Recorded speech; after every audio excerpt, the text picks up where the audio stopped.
Hey guys, welcome back to the channel. Today I'm going to go over a little video for you, let you know what the cost of the ownership is on a Corvette Z06.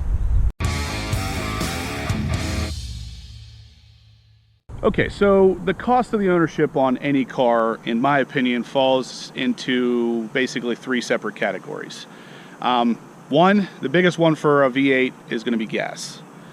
Two, the second biggest one, probably for most people, is going to be insurance. And then the third one is going to be just general maintenance.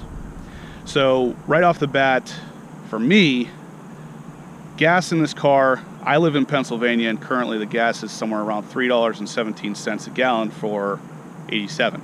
You got to put 93 in this. So 93 around here is around $3.58 a gallon. So to fill it up from empty, I'm spending almost $60 to fill from empty all the way up to full. I do drive the car pretty frequently. I would say at least probably two or three times a week. And most of my trips are pretty long. So I'm filling the car fairly often, enough that $60 for a fill up, it starts to hurt. I mean, it's definitely something you should consider when buying a car with a bigger engine like this. Honestly, guys, your gas mileage will probably be better, a lot better, if you don't drive like this.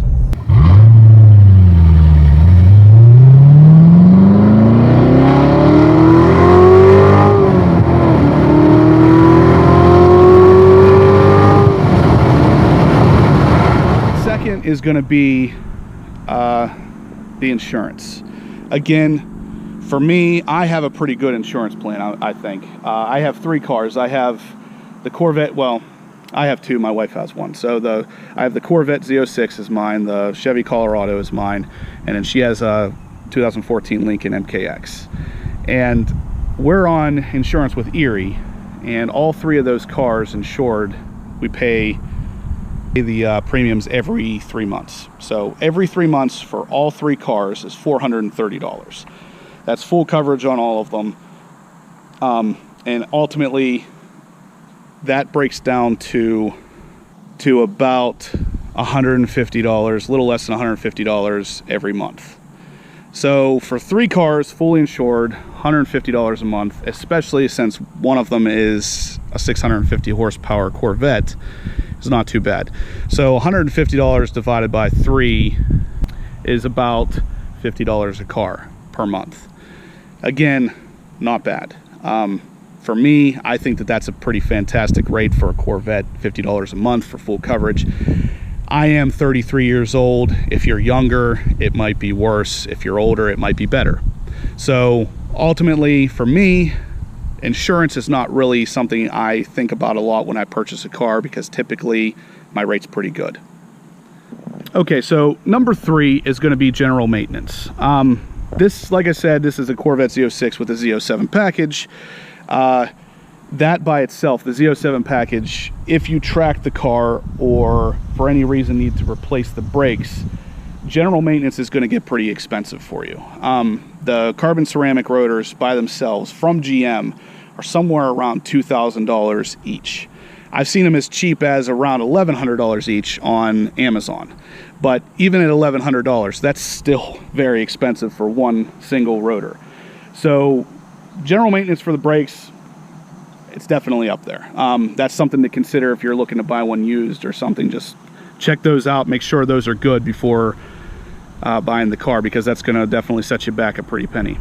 The other obvious general maintenance stuff would be just like oil changes, transmission fluid changes, differential changes, you know, stuff like that. And honestly, I have pretty much a pretty good setup with the oil, because the oil in these cars, well, this car, my Colorado and my wife's Lincoln, I put Mobil 1 in them, and I can get Mobil 1 full synthetic at Walmart. The 5-quart jug is about $26 and some change. So this car takes 10 quarts of oil, so I need to buy 2 of those 5-quart jugs. Comes out to $52, and you know, plus tax. So ultimately $52 by itself, that's not bad. But usually I wait until Mobil 1 is running a promotion where they actually give you $12 back on each 5-quart jug that you buy. So I actually get you know, $54 for the two 5-quart jugs, and then I get $24 of that back. So when it's said and done, I'm only paying about $30 plus tax for 10 quarts of Mobil 1 full synthetic oil. Now the car, GM actually calls for Mobil 1, so that's a good oil for me. I feel like it's definitely in the top 5 of oils, but obviously most people would argue the fact that AMSOIL is a little bit better than Mobil 1. I wouldn't necessarily argue that that's wrong, but I can't go down to my local Walmart and buy AMSOIL, and AMSOIL is way more expensive with no kind of coupon. So for what I use the car for, this Mobil 1 is more than sufficient. It's easily attainable, and it's fairly cheap whenever you throw in the coupons. Now, the oil filter I use for this is just the AC Delco filter. The biggest reason for that is the AC Delco filter has I believe it's a 22 PSI bypass valve on it. That is not a common industry standard. So if you buy like the Mobil 1 extended performance filter that goes with the oil that I buy, that does not have the same bypass filter, so, or the bypass valve. So when you turn on the car, a lot of that oil is allowed to recirculate when it shouldn't be. So I stick with the manufacturer for that, and honestly, those filters are, I got like 3 or 4 of them off of Amazon. I believe they were under $5 each, and a couple people had done some research on them, cut them open and everything, and found that they are actually very good filters on the inside. So for that price, you can't beat it, because up here the local Advanced Auto that sells the same Mobil 1 extended performance filter that goes with the oil, those are somewhere around $10 or $11. So the AC Delcos being just as good with the correct bypass valve and only being about $5 on Amazon, you can't beat that. Now obviously you also have like your air filters, you know, coolant, everything like that that would need to be changed.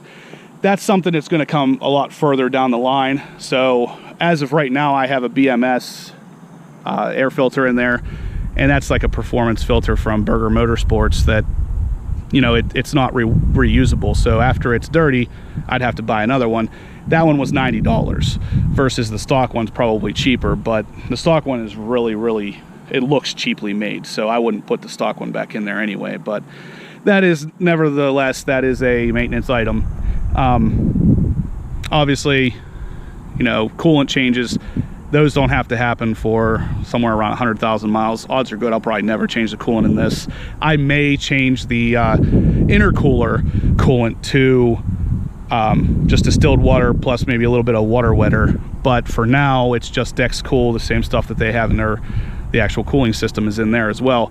That's something else to keep an eye on. If you're buying a higher mileage Corvette or one that's been ridden pretty hard, you might want to change the coolant, and that could possibly get expensive. Now obviously one of the most expensive maintenance items aside from the carbon ceramic brakes on this car is going to be the tires. As of right now, I think I have 5,800 miles on the car. The tires being the Michelin Pilot Sports, these are not the Sport Cup 2s that come on the Z07 typically. I swapped them out. These are, honestly, I'm probably going to have to replace them next summer. I doubt that I'll get another summer worth of life out of them. Like I said, when I drive the car, I do drive it. I drive it pretty hard, so that doesn't surprise me that the rear tires are basically almost shot. But I looked up prices for them on Tire Rack, which is typically the cheapest that I've found. And the rear tires are obviously pretty wide. They're 335s wide, so I mean, you're talking about an expensive tire here. It's how wide they are, and the compound that's used. Those are somewhere around $430 a piece for the rear tires. And then the front ones, strangely enough, are actually a couple dollars more. They're closer to $450 a piece. So when it's said and done, you're spending almost $2,000 on these tires, and they're probably only going to last you around maybe 10,000 miles depending on how you drive. So that is definitely going to be one of the more expensive maintenance items. I mean, honestly, if you buy a car like this, you're going to have to expect that that's going to be the case. My Camaro ZL1 was pretty much the same. I think those tires ran me around $1,500. Those were Goodyear supercar tires, and Honestly, they were about $1,500 and they lasted probably a little less than these ones have. So you buy a car that has high horsepower, you're gonna go through tires. I mean, there's only one way to get that power to the ground, and it's through that little strip of rubber around the rim. So be prepared for that as well. Now, maintenance with the car, again, if you're buying an older or a used one, the Z06s, you might want to check for leaking struts. These are magnetic ride control struts, and they're pretty expensive to replace as well. So if you find before you get in the car that one of them's leaking, maybe you can work that into the deal. But ultimately, you don't want to buy a car for even close to what I paid for it and come home and find that 2 of your struts are blown and you got to replace them, because that's going to cost you. So definitely want to keep that in mind. Maintenance items definitely going to be struts, tires, air filters, coolant, oil, differential oil. All this stuff's gonna add up. Honestly, like I said, I get the oil pretty cheap. I changed the differential fluid in this car whenever I first bought it, because I'd read a lot of people saying that the differential fluid in this car comes kind of low from stock. So I changed it, and I put, I believe it was a little over 3.5, or a little under, I'm sorry, a little under 3.5 quarts of fluid in there. And the fluid from GM's not really cheap. Something like, I want to say it was $17 per quart. And I just did it myself with a pump that I bought from Amazon. I just pumped in, it was probably about 3.3 quarts, and before it started coming out of the fill hole. And honestly, it's just a peace of mind. Every car that sports car that I've had that's rear wheel drive, I change the differential fluid as soon as I can, and because the factory stuff that they put in there is real nasty. It's real thick and foggy. It's not real easy to see through it. So I don't know what it is. It's definitely not that it's been used, because all the cars I've had have been that way. It's just something they're putting in the factory fill is just, it just gets gross really quick. But ultimately, not a huge amount there. I mean, if you get the car like I did, you're not going to have to worry about any of these things except for the differential fluid and your normal oil change intervals. And honestly, if you do it smart, like by buying the oil at Walmart and using those coupons and stuff, you can get it all done pretty cheap. So overall, for me, the most expensive maintenance item on this car is probably the tires. I'll never have to change the rotors. I'll never mess around with the struts. Odds are good, at least. I hope I don't. So for me, eventually, I'm going to need new tires probably next summer. Other than that, I change the oil every time right before I put the car away for the winter. And the differential fluid's changed, and that's going to be good for probably 10, 15,000 miles before I do that again. But ultimately, that's going to be my list of things to, basically the cost of ownership here, the things to kind of watch out for when you're buying one of these. Things to think about, because ultimately, if you're a younger person, the insurance on this car is probably going to kill you. But just kind of go over these 3 items, and you should be able to get a car for a good price and have fun doing it. All right, guys, so that's going to be it for the video. Cost of ownership, nothing crazy here, but I mean, honestly, a lot of these things apply to regular cars as well. But with the higher end, the more horsepower you get, the more so you're going to go through tires and air filters and things like that. So the biggest one that specifically applies to high horsepower cars is probably going to be your insurance. So just keep an eye out for that. But these are the numbers that I've run into. If you liked the video, go ahead and give me a thumbs up. If you have any questions, shoot them down below. Subscribe if you haven't. Have a good one.